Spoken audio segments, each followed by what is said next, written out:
ಬಹಳ ಹಳ್ಳ ಹೊಡೋದು ಅದಕ್ಕೆ ಕೇಳಂಗಿಲ್ಲ. ಅವ್ರ ವಿರುದ್ಧವಾಗಿ ಹೇಳಿದ್ರೆ ನೀವು ಒಪ್ಪಂಗಿಲ್ಲ, ಅದಕ್ಕೆ ಕೇಳಕ್ ಬರೋದಿಲ್ಲ. ಸಾಲದ ಬಗ್ಗೆ ಹೇಳಿದ್ರೆ ನೀವು ಕುಂದ್ರಂಗಿಲ್ಲ. ಇಲ್ಲಿ ಯಾಕೆ ಇಂದಿರಾ ಗಾಂಧಿ ಅವ್ರ ಬಗ್ಗೆ ಮಾತನಾಡ್ಬೇಕಂತಂದ್ರೆ, ರಾಷ್ಟ್ರೀಕರಣ ಮಾಡಿದ್ರು. ಇವತ್ತು ಉಡುಪಿ, ಮಂಗಳೂರು ನಿಮ್ಮೆಲ್ಲ ಬ್ಯಾಂಕ್ಗಳು ಏನಿದಾವಲ್ಲ, ಸರಿದೋ ತಪ್ಪಿದೆಯೋ? ಸರಿದೋ ತಪ್ಪಿದೆಯೋ? ಈ ದೇಶಕ್ಕೆ ಪ್ರಪ್ರಥಮವಾಗಿ ಇಡೀ ಬ್ಯಾಂಕ್ ರಾಷ್ಟ್ರೀಕರಣ ಮಾಡೋದ್ರ ಮುಖಾಂತರ ಈ ದೇಶದಲ್ಲಿ ಬದಲಾವಣೆ ತಂದಿರತಕ್ಕಂತ ಇಂದಿರಾ ಗಾಂಧಿ ಅವ್ರನ್ನ ನೀವು ಯಾವತ್ತು ಮರಿ ಕೂಡಲು ಅಂತ ತಮ್ಮಲ್ಲಿ ಕಳಕಳಿ ಮನೆ ಮಾಡಕ್ಕೆ ಬರ್ತೇವೆ. ನೀವು ಓಟ್ ಹತ್ತಾಗ ಹಾಕಿಡ್ಬೇಕಾದ್ರೆ, ಓಟ್ ಬಿಜೆಪಿಗೆ ಹಾಕಿಡ್ರಿ, ಜೆಡಿಎಸ್ಗೆ ಹಾಕಿಡ್ರಿ, ಕಾಂಗ್ರೆಸ್ಗೆ ಹಾಕ್ರಿ, ನೋಟ ಓದ್ರಿ, ಆದ್ರೆ ಇಂದಿರಾ ಗಾಂಧಿ ನೀವು ಮರಿಬಾರ್ದು. ವಾಜಪೇಯಿ ನಾವು ಹೈವೇನ ಹೋದ್ರೆ ವಾಜಪೇಯಿ ಕೂಡ ನಾವು ಮರಿಬಾರ್ದು. ಯಾಕಂದ್ರೆ ಕಾರ್ಯಕ್ರಮ ಮುಖಾಂತರ ಜನರಿಗೆ ಬದಲಾವಣೆ ತಂದಿರತಕ್ಕಂಥವ್ರನ್ನ ನಾವು ಯಾವತ್ತು ಮರಿಬಾರ್ದು ಅಂತ ಈ ಸಂದರ್ಭದಲ್ಲಿ ಹೇಳಿ, ಇವತ್ತು ಉದಾಹರಣೆಗೆ ಹೇಳಬೇಕಾಗಿದೆ.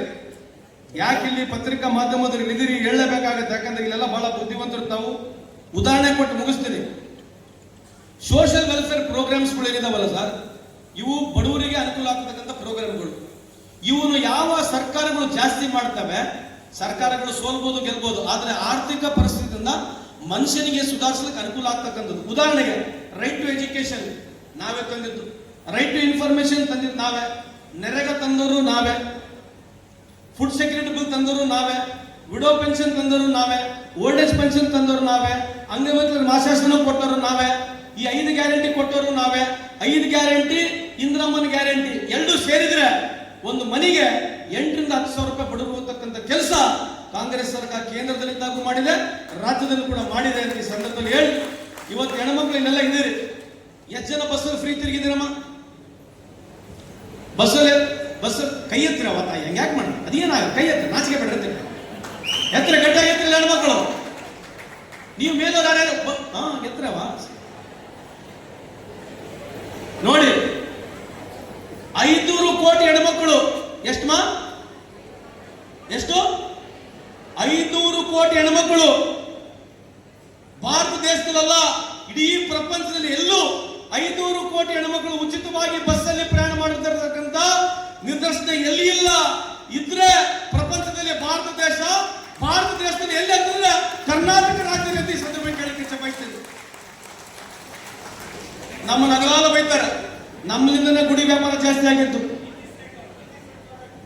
ಯಾಕೆ ನಮ್ಮನ್ನು ಬೈತಾರೆ ಅಂತಂದ್ರೆ, ಗುಡಿಗಳಿಗೆ ಹೋಗ್ರಿ ಕರ್ಪೂರ ಜಾಸ್ತಿ ವ್ಯವಹಾರ, ಕಾಯಿ ಹೂವ ದೇವರಿಗೆ, ಎಲ್ಲಾ ದೇವರುಗಳಿಗೆ, ಧರ್ಮಸ್ಥಳ ಹಿಡಿದು ಮಂತ್ರಾಲಯ ಹಿಡಿದು ಎಲ್ಲಾ ದೇವರುಗಳಿಗೆ ಹೋಗಿರಲಿಲ್ಲ. ಅವೆಲ್ಲರೂ ಹೋಗಿರಲಿಲ್ಲ. ಎಲ್ಲರೂ ಹೆಣ್ಮಕ್ಳು ಎಲ್ಲ ಶಿವ, ಪಾಂಡುರಂಗ, ಪರಮೇಶ್ವರ, ವಾಸುದೇವ, ದುರ್ಗಮ್ಮ, ಮಾರಮ್ಮ, ಗಂಡಿ ಮಾರಮ್ಮ, ಮಂತ್ರಾಲಯ, ಧರ್ಮಸ್ಥಳ ಎಲ್ಲ ದೇವಸ್ಥಾನಕ್ಕೆ ಹೋಗಿರಲಿಲ್ಲ.